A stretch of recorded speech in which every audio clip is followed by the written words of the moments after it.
Hey guys, welcome back to my channel. My name is Indya May, and today in this video I'm going to tell you guys a couple things that I wish that I knew before taking the ACFT.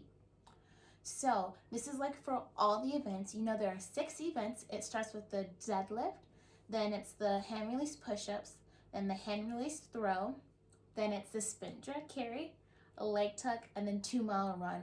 And for all of these, my best recommendation is to practice. You cannot just come into this test like the ACFT with the sit-ups and push-ups and run. You cannot just come into this test and just knock it out and do it. You absolutely need to practice with this test. It is not just for the people who can just go in there and do it. You really need to practice, okay? That is the first thing. Practice. So I'm going to talk about each event in their order, and the first one is the deadlift. So the deadlift, again, practice. Good advice for that one, what I wish I knew, is to practice when you're lifting flat feet, flat back. Flat feet plus flat back plus proper form equals no back pain. A lot of people try to go in there and just lift the heaviest that they can lift, okay? And then they do it with the wrong form, and they're complaining about their back, and then they gotta run afterwards. And so do the proper form, and again, practice knowing that you know how to lift a hex bar properly, okay? Number 2 is the hand release push-up. What you need to know is that you will be starting on the ground. It's not starting from the top. You start on the ground, face on the ground, and you got to push yourself up. And then once you go back down, that is considered one push-up. Your fingers, index fingers. Because I got taken off a point on my push-ups one time because my fingers were not in the width of my shoulders. So they have to be between here, okay? They cannot go further than the width of your shoulders. I don't even know how he considered that, whatever, but just make sure what I do, my little tip is spread your fingers as wide as you can while you're doing these push-ups, and try to make sure your index fingers are as close in as possible when doing these push-ups. And you gotta keep your elbows in. You gotta keep your elbows in. And then you drag them across, and if you're tired, drag them a little slower. Just constantly be moving. Push up, keep on going. Keep on going. The standing power throw, or the standing power throw, it's a 10-pound ball, okay? 10-pound ball. You want to have gloves. Wear gloves. Bring your own gloves, because the ball gets slick, and if it's in the morning, it's already going to be wet, and then you have people throwing it after you, and then again, now it's COVID, and so between each person, they're taking a rag and sanitizing it and wiping it. So now it's cold and it's wet, and then you got to use your little wrinkly fingers that just did push-ups and throw that ball as far as you can. So wear gloves. And another word of advice is not to throw up, but throw out. Don't throw up, because you get less distance. You need to throw out, and that's how you get the most distance that you can get. And then again, do not jump. And if you're one of those people who are jumpers, then you need to step in front of the line. But just don't jump. Keep your feet, your heels at least an inch away from that line, because the little slightest movement that you're gonna make, then be like, nope, do it again. Sprint drag carry. Okay, this is the one that kills everybody.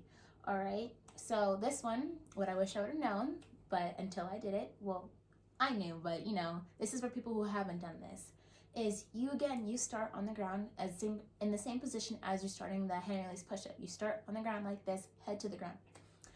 And for this one, you're gonna be dead, honestly. You're gonna be dead afterwards. It is a killer.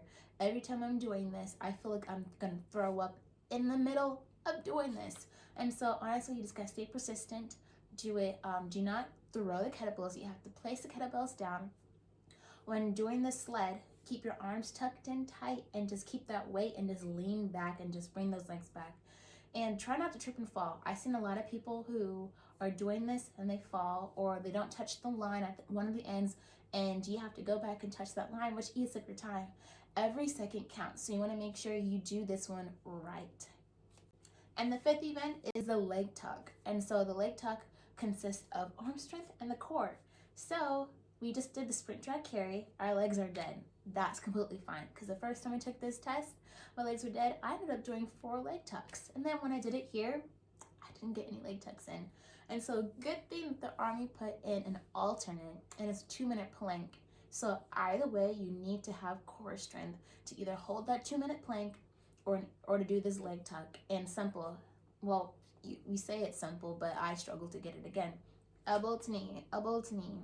And it could also actually, don't quote me on this one, but I believe you could hit your thigh too, but it just has to hit, this section. And then lastly, the sixth event, which I find the easiest event, is the 2-mile run. Again, every second counts on this because since I find it the easiest for myself, I don't know if you're a runner, but if you're a runner, this will be the easiest event.